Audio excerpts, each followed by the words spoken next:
Fue el día con el que soñamos durante siglos. Éramos conscientes de que el mundo entero iba a estar pendiente de nosotros.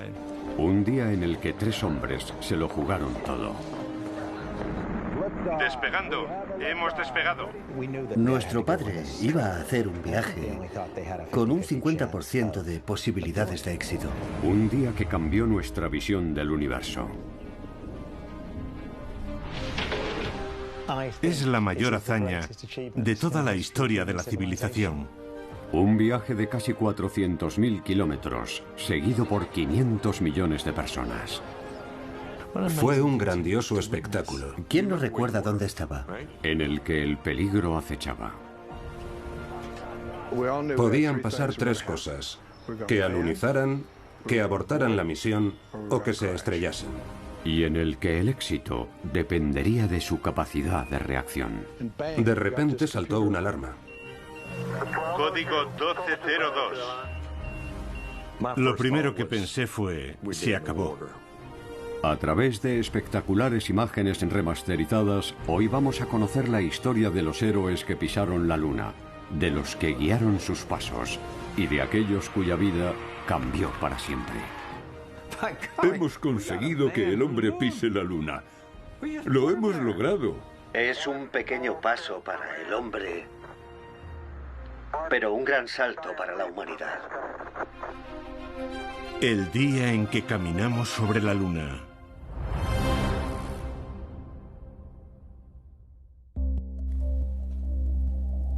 La llegada del hombre a la Luna en julio de 1969 fue el fruto de una decisión que el presidente Kennedy, a comienzos de la década, anunció en uno de sus más célebres discursos.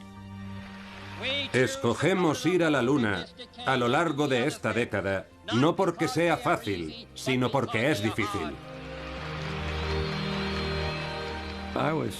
Me hacía ilusión contribuir a hacer realidad el sueño del presidente de alcanzar la Luna a finales de la década. Pero qué lejana y remota parecía. ¿De verdad podríamos conseguirlo? Es interesante recordar que cuando Kennedy pronuncia aquel hermoso discurso de "escogemos ir a la Luna", ningún ingeniero o astrónomo sabe cómo hacerlo.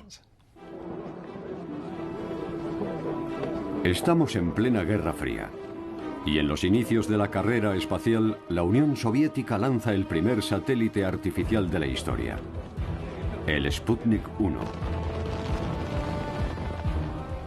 Algo que induce a pensar que si los soviéticos son capaces de mandar un satélite al espacio, también podrán lanzar un misil con cabezas nucleares. El Sputnik siembra el pánico en Estados Unidos y les impulsa a incrementar su esfuerzo. Los soviéticos mandan al espacio el primer objeto, el primer animal y al primer ser humano. Y los estadounidenses, con su pretendida superioridad técnica, se sienten relegados. Kennedy piensa que la mejor manera de derrotarlos es llevar un hombre a la Luna. El presidente asume el reto de lograrlo durante los años 60 y a partir de entonces todos lucharán por conseguirlo. Pero hacer realidad ese sueño no será fácil. Conllevará un esfuerzo nacional concertado sin precedentes en tiempos de paz.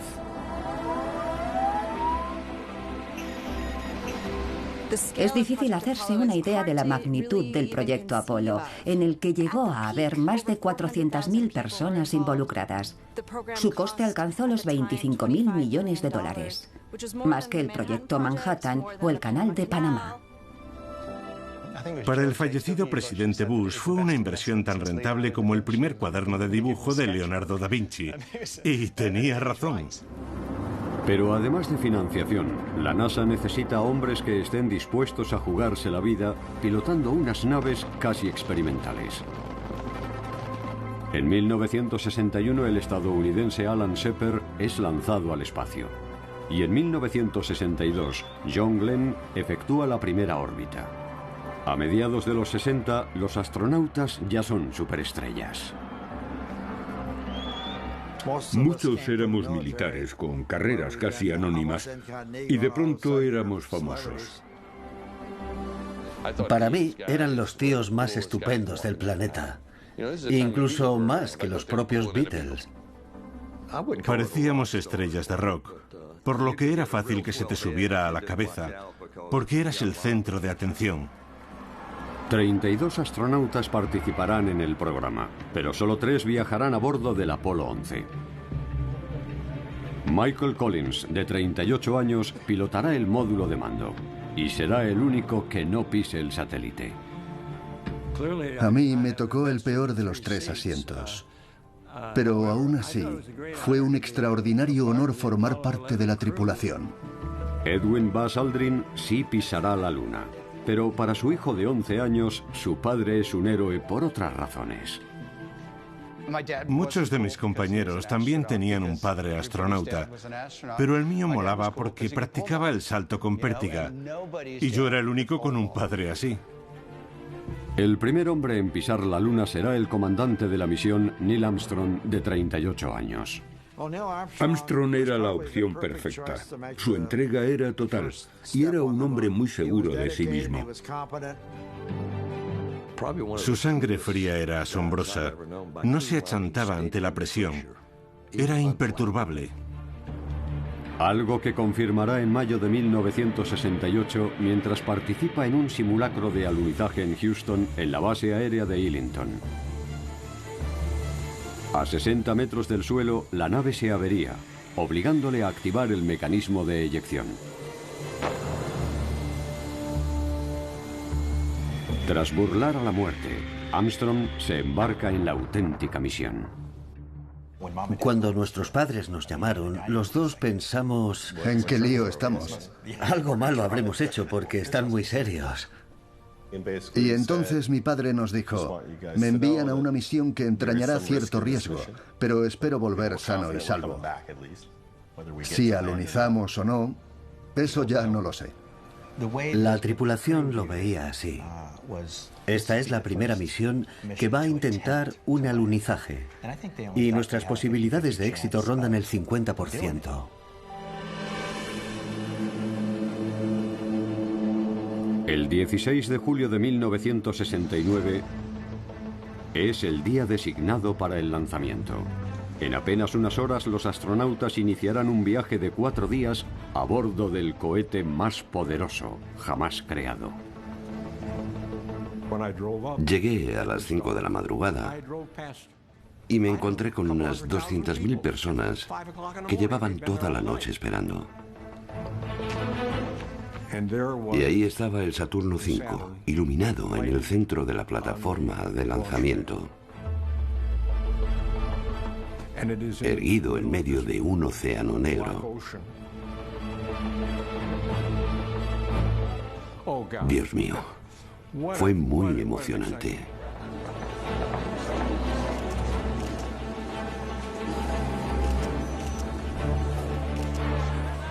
Había un espacio habilitado para la prensa a unos 4 kilómetros del cohete, que era 1 kilómetro más de la distancia de seguridad establecida. Y había cientos de miles de personas esperando en las dunas. Era casi como una verbena. Era un día soleado. David se encuentra en el centro de prensa. Buenos días. Aquí somos al menos 3.000 periodistas. Amaneció un día espléndido. Todo era perfecto. Retirando el brazo, continúa la cuenta atrás. El lanzamiento es transmitido por todas las cadenas y contemplado por millones de ávidos espectadores como el futuro astronauta Mike Massimino. Yo entonces tenía 6 años y estaba viéndolo en mi casa, en un televisor en blanco y negro. Y recuerdo que pensé que era lo más importante que había ocurrido en toda la historia. Así es como lo veía un niño. Además era un forofo del béisbol, de los New York Mets, que ese año ganaron la Serie Mundial. Así que en el 69 se produjeron 2 milagros. Menos 25 segundos. Era un cohete tan enorme que parecía imposible que despegara. Iniciando secuencia de ignición. 6, 5, 4, 3, 2, 1.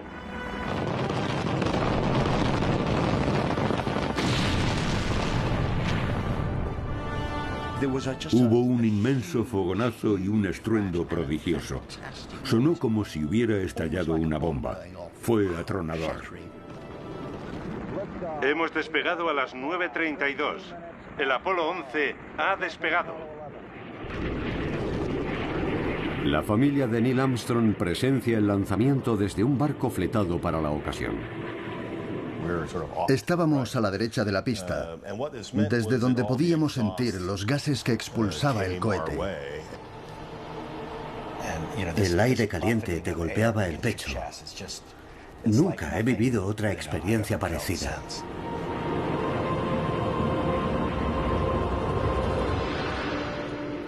Yo pensaba, ¿cómo consiguen que se mantenga recto?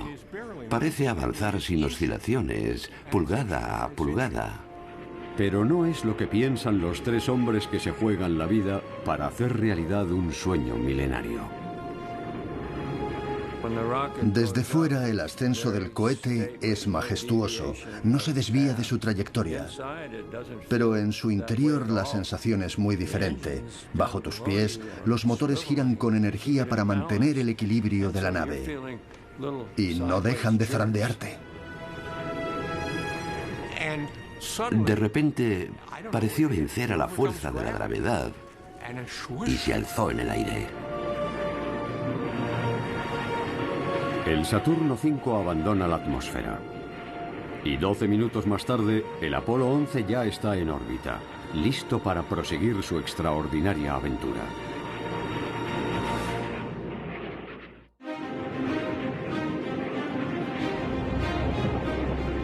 Las masas congregadas en Cabo Kennedy acaban de presenciar un prodigioso espectáculo.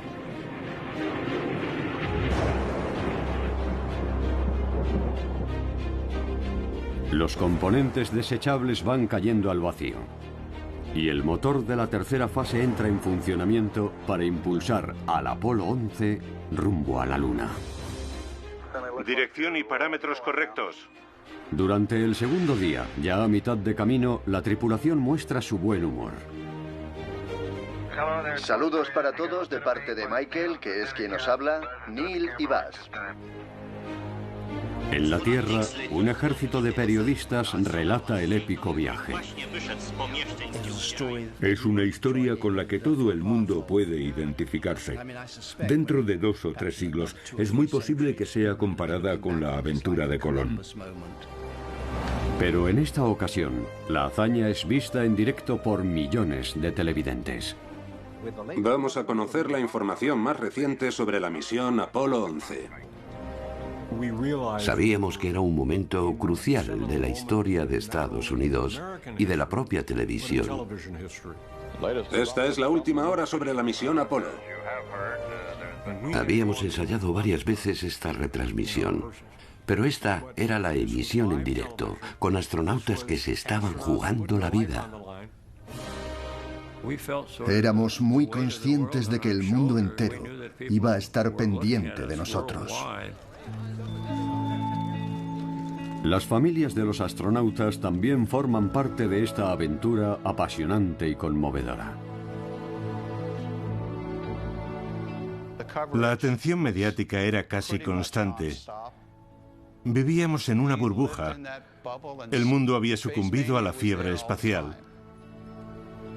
Lo que fue muy estresante para mi madre, cuya preocupación máxima era proteger a sus hijos. ¿Te gustaría ir a la Luna, Andy? Aún no lo he pensado. No sabía que te lo estabas planteando. Yo no pienso volver a pasar por esto. Lo seguíamos por la tele, como todo el mundo.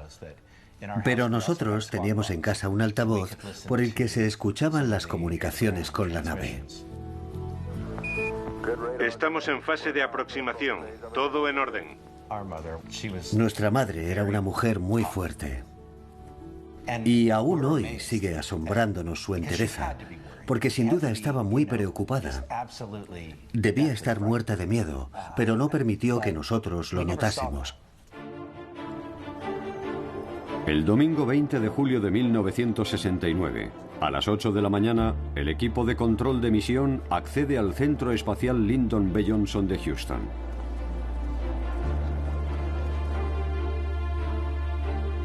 Dentro de 7 horas, el director de vuelo, Gene Kranz, supervisará el descenso del Apolo 11. No podíamos equivocarnos en los momentos cruciales. Les damos luz verde para el descenso, para que sigan descendiendo, para alunizar.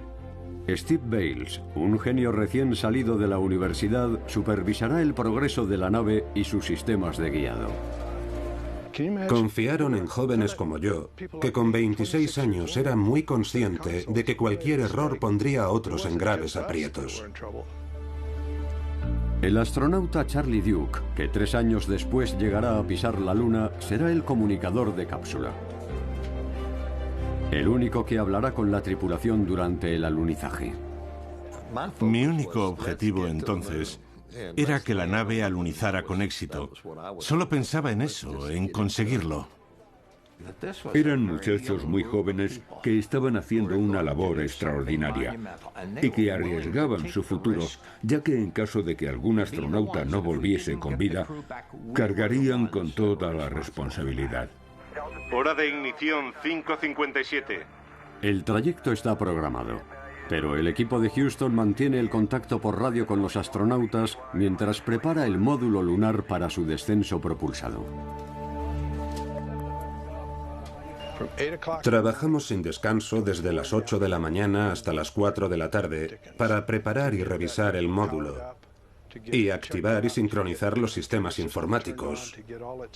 Queríamos que la misión fuese un completo éxito. Todo el país lo quería, pero nosotros más.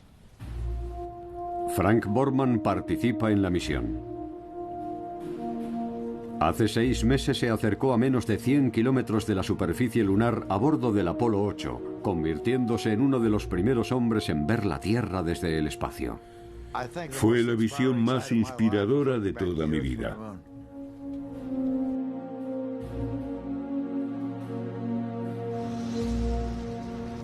Borman está en la Casa Blanca.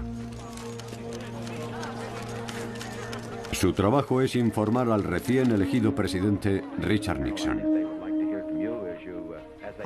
El presidente Nixon no era un experto en el programa espacial, pero su entusiasmo era evidente. Su gabinete es consciente de que las próximas horas serán decisivas.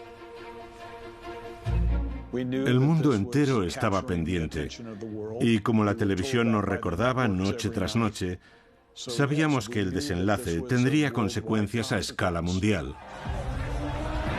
La administración Nixon ha heredado una creciente agitación social y una escalada bélica en Vietnam donde ya están movilizados más de 500.000 de soldados estadounidenses.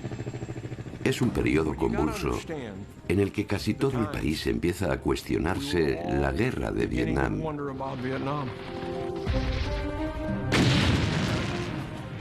Han asesinado a Luther King y a Bob Kennedy. Y la gente se pregunta, ¿qué demonios pasa? Debíamos lidiar con las manifestaciones y con el creciente malestar creado por la guerra de Vietnam. Así que, en cierto sentido, el viaje a la Luna fue un soplo de aire fresco, algo que todos podíamos celebrar y que volvía a unir a todos los estadounidenses. La misión podría aumentar la popularidad del presidente en caso de tener éxito. Le advertí de que si se producía un desastre, todos le culparían. Y le dije que aunque esperaba que no tuviera que hacerlo, debía estar preparado para un posible encuentro con 3 afligidas viudas. Faltan menos de 4 horas para la secuencia final de alunizaje. Y el director de vuelo, Gene Kranz, pronuncia el discurso de su vida. Reuní a mi equipo en la más estricta intimidad y les dije que estaba muy orgulloso de contar con ellos, que gozaban de mi máxima confianza y que pensaba respaldar todas las decisiones que tomaran. También dijo, quiero que sepáis algo. Es algo que no me resulta fácil decir, pero quiero que todos sepáis que pase lo que pase hoy, saldremos de esta sala siendo un equipo. Nuestra labor será citada en los libros de historia. Una historia que vosotros estáis escribiendo. Todos sabíamos que podían pasar tres cosas: que alunizaran, que abortaran la misión o que se estrellasen. Y nadie quería pensar en las dos últimas opciones. Vamos a abrir la escotilla. A las 12:32, Armstrong y Aldrin terminan de verificar el módulo e inician el desacoplamiento para emprender su peligroso viaje hasta la superficie de la Luna. Recibido. Adelante, Houston. La desconexión tiene lugar en órbita, en la cara oculta de la Luna, con las comunicaciones interrumpidas. El Águila se ha desacoplado. Mientras Collins se mantiene en órbita, Armstrong y Aldrin viajan a bordo del Águila. El módulo lunar de 2 secciones que los conducirá hasta la superficie de la Luna. ¿Cuál es la situación? El Águila vuela. Recibido. Es una nave espectacular. Una de sus características más llamativas es su diseño poco aerodinámico, pero es algo que carece de importancia, ya que no debemos olvidar que no está diseñada para viajar a través de la atmósfera. Lo más importante es el peso. Los ingenieros buscaban una nave ligera, y una de sus ideas fue quitar los asientos, lo que obligó a los astronautas a viajar de pie. El Águila tiene muy buen aspecto, aunque esté patas arriba.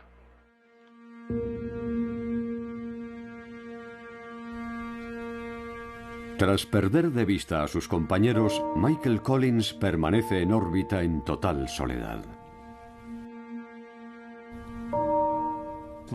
Collins es una persona única y el ser humano que más solo ha estado nunca. Mientras sus compañeros estaban en una cara de la Luna, él estaba en la otra, y el resto de la humanidad se encontraba en la Tierra. Me sorprendió que me calificaran como el hombre más solitario del mundo, el que gira alrededor de un satélite solitario, y que me preguntaran si me había sentido solo. Y la respuesta siempre fue no. Yo estaba muy a gusto. Casi me veía como el señor absoluto de un reino privado, de la nave que nos llevaría de vuelta a la Tierra. Siempre he tenido en mente una cuestión que nunca me atreví a preguntarle. ¿Qué habrías hecho si tus compañeros no hubiesen podido despegar y no hubieran podido reunirse contigo? Nunca hablamos de ello, pero era una posibilidad que los tres conocíamos. Y yo no tenía intención de suicidarme. En caso de que mis compañeros no hubiesen vuelto, habría tenido que regresar solo. Por si la misión fracasaba, habíamos redactado esquelas y epitafios de los 3 astronautas. Todos nos preparamos para lo peor.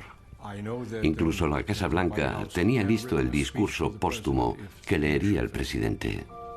Este es el documento en el que se lamentaba el posible fracaso de la misión.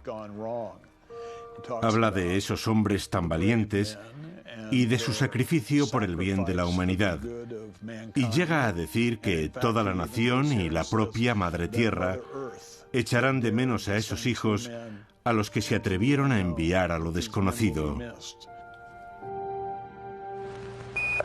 Todo en orden, cambio. Recibido. Tras intensos años de preparación, ha llegado el momento de enfrentarse al reto planteado a comienzos de la década. La tensión que reinaba en la sala se podía cortar con un cuchillo. Había llegado la hora de la verdad. Del todo o nada. Todo estaba saliendo según lo previsto hasta que se inició la aproximación.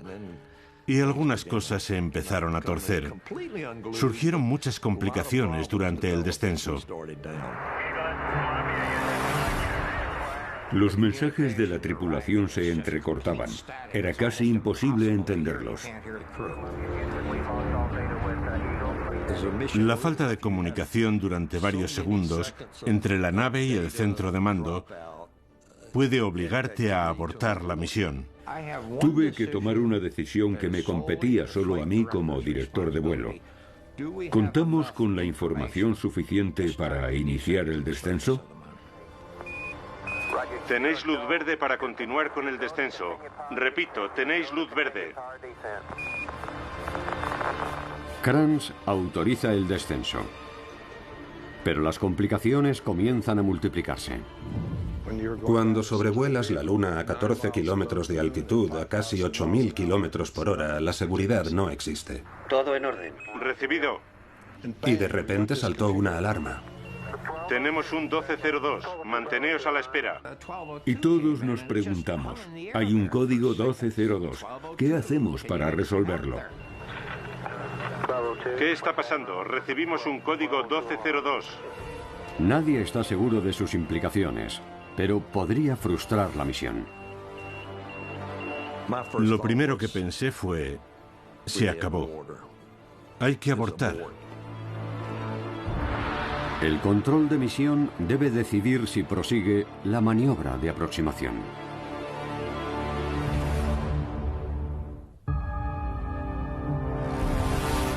Los astronautas se encuentran a 9 kilómetros de la superficie sobre el ansiado mar de la tranquilidad. Mientras tanto, sus familias siguen el periplo ajenas al drama que se está gestando. Yo estaba pegado a la radio y la televisión, pero no tenía una noción real del peligro al que se enfrentaban. Yo tenía una fe exagerada en el poder de la tecnología, algo que sin duda era una locura, de haber sido consciente a mis 11 años del riesgo que corría mi padre, me habría puesto mucho más nervioso.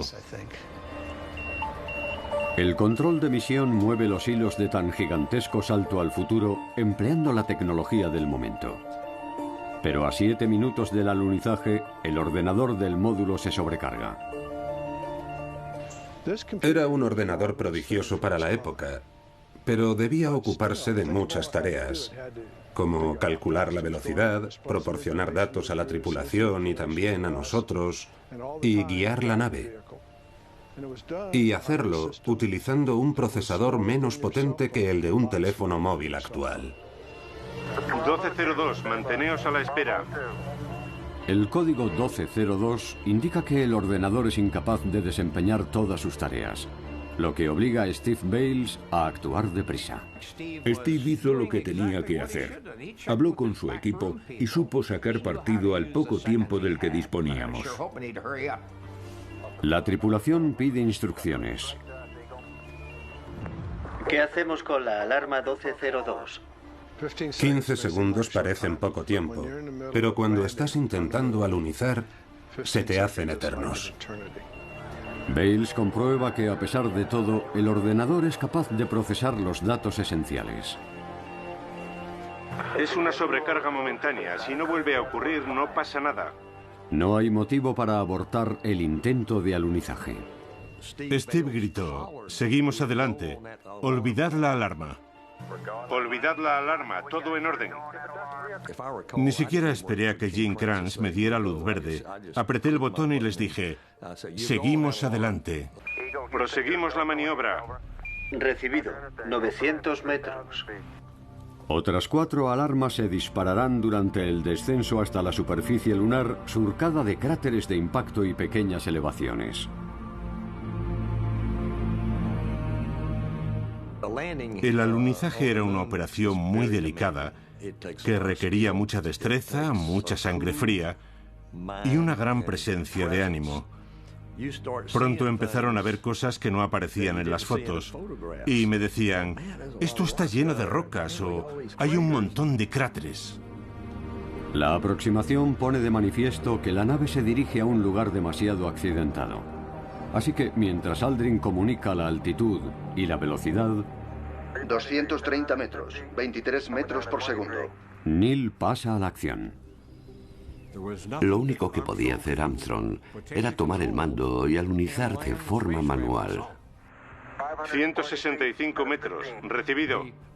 Tras sobrevolar el punto de alunizaje previsto, decidió buscar otro, porque no le gustó su aspecto. 165 metros, a 15 por segundo. Pero buscar un terreno menos accidentado implica consumir valiosas reservas de combustible. Desviarse del itinerario previsto y aumentar el gasto de combustible no presagiaba nada bueno. 15 metros, a 2,5 por segundo. Por primera vez, la misión depende solo de la pericia de la tripulación. Altitud y velocidad correctas. Descendiendo a 6 metros. Fue Neil quien tomó la decisión final. Seguimos adelante. El director de vuelo dijo, no les digáis nada que no tenga que ver con el combustible, nada que entorpezca la maniobra. Solo os daré datos sobre el combustible. Así que les comuniqué por radio, 60 segundos de combustible, Águila. Lo que quería decir que alunizaban en 60 segundos o tendrían que abortar. 60 segundos. Luces encendidas. 2,5 metros. Seguimos adelante. Luego dije, 30 segundos. 30 segundos. 30 segundos. Estaban a punto de tocar el suelo. Seguimos adelante. 6 metros. A 2,5 por segundo. Se está levantando algo de polvo. 2,5 metros. Nunca hubo tanta tensión en el control de misión como en aquellos últimos segundos.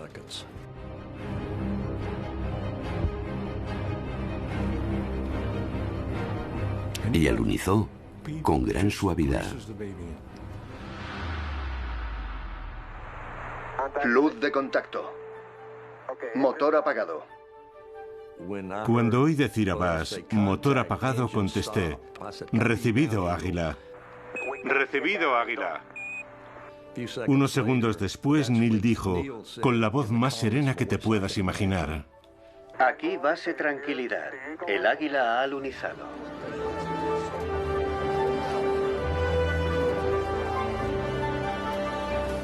La emoción hizo que farfullara la palabra tranquilidad.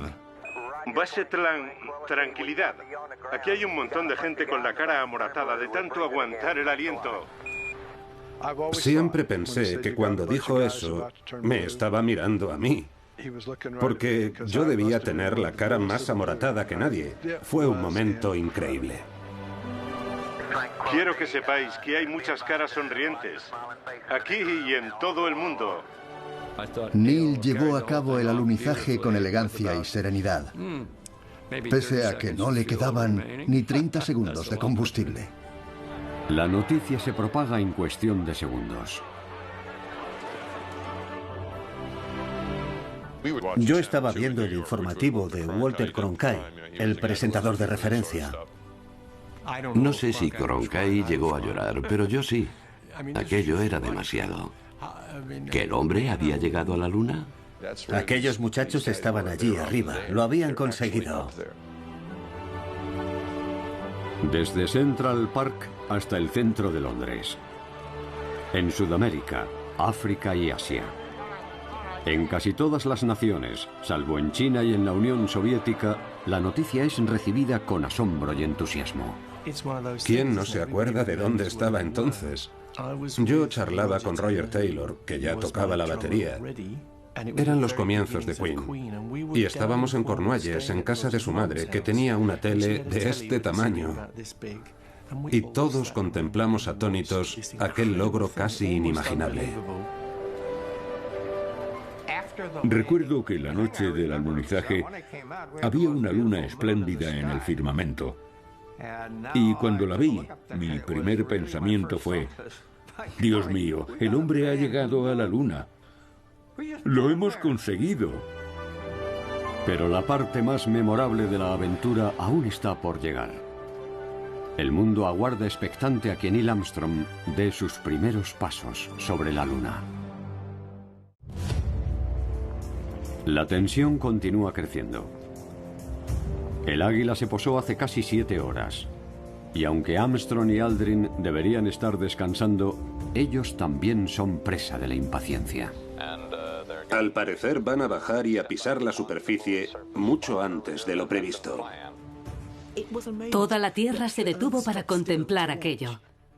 Fue un hecho único e irrepetible, en el que la emoción del momento unió y paralizó a todo el planeta. Neil Armstrong, a sus 38 años, se dispone a bajar los 9 peldaños del módulo para pisar la superficie de la Luna. ¡Qué momento! Salió del compartimento en la parte superior y activó una cámara de bajo escaneo que captó las imágenes en blanco y negro que vimos en televisión. Nos está llegando la señal. Lo que permitió al espectador sentirse partícipe del primer alunizaje. Más de 500 millones de personas observan sin pestañear. Neil, te estamos viendo bajar por la escalerilla. Estábamos pegados a la pantalla, intentando averiguar qué estaba pasando y dónde acababan los peldaños. Voy a pisar el suelo. Nadie sabía qué iba a decir, pero su acierto fue pleno. Es un pequeño paso para el hombre, pero un gran salto para la humanidad.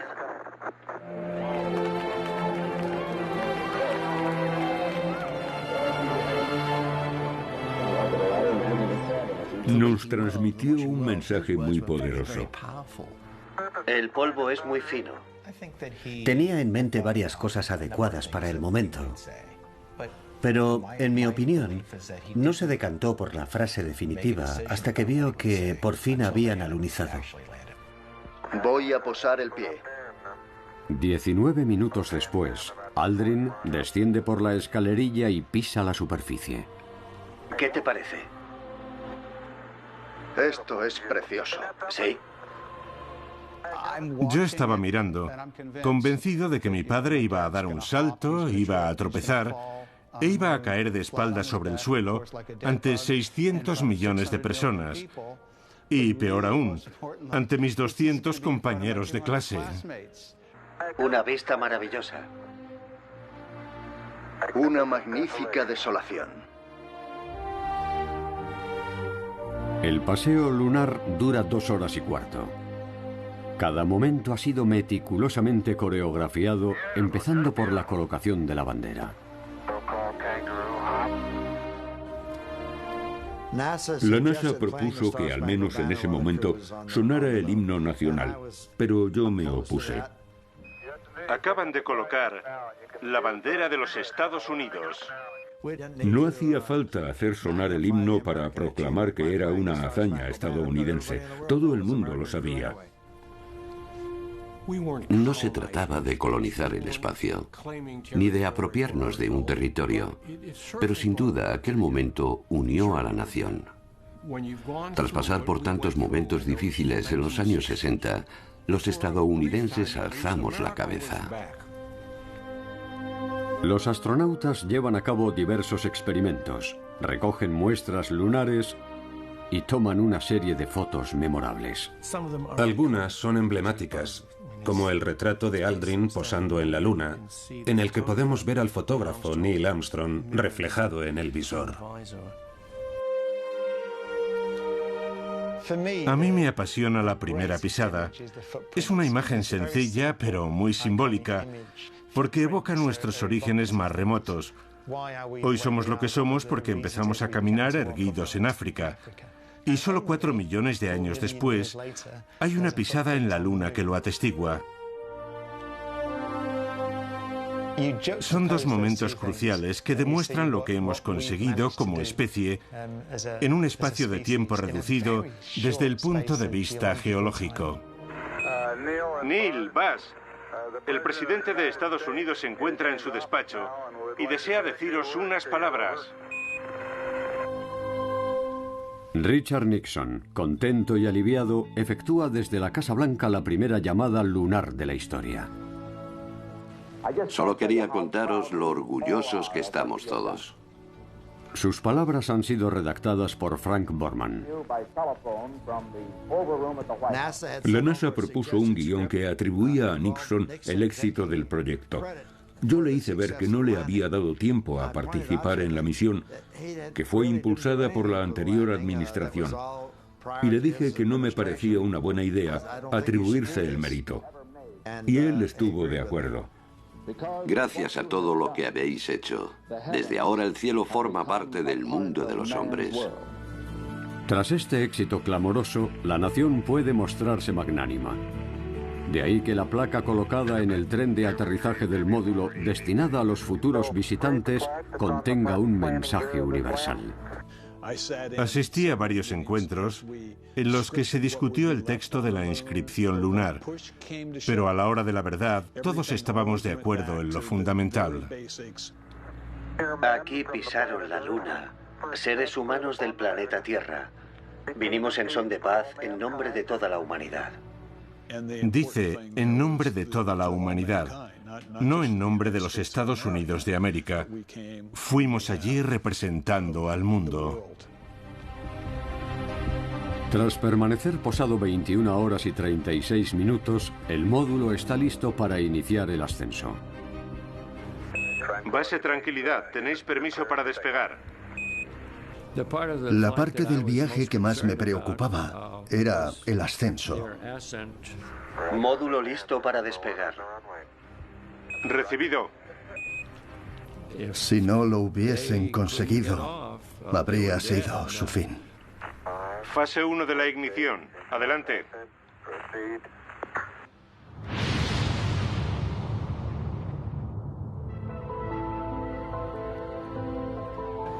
La noticia de que el motor había arrancado hizo desaparecer al monstruo que vivía bajo mi cama. Un despegue muy suave.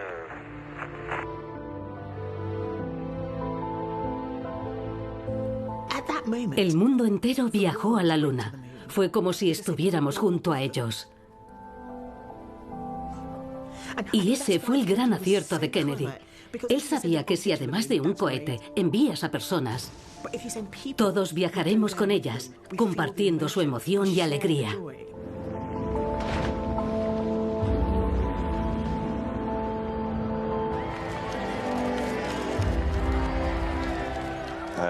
No solo estuvimos en vilo los estadounidenses, lo estuvo el mundo entero. La gente permaneció pegada a la tele y a todos les pareció una gran noticia, excepto a algunos aguafiestas. Y así, una hazaña alumbrada al calor de la Guerra Fría es celebrada como un triunfo para la humanidad. Después de la misión Apolo 11, tuvimos el privilegio de hacer una gira por múltiples países y me asombró la cálida acogida que nos brindaron. Todo el mundo, en todas partes, había viajado con nosotros. Nunca esperé una respuesta tan maravillosa. Despegando. Hemos despegado. El programa Apolo concluye en 1972, dejando en nuestro corazón el maravilloso recuerdo del día en que caminamos sobre la Luna. Escogemos ir a la Luna. Teníamos un sueño, una misión.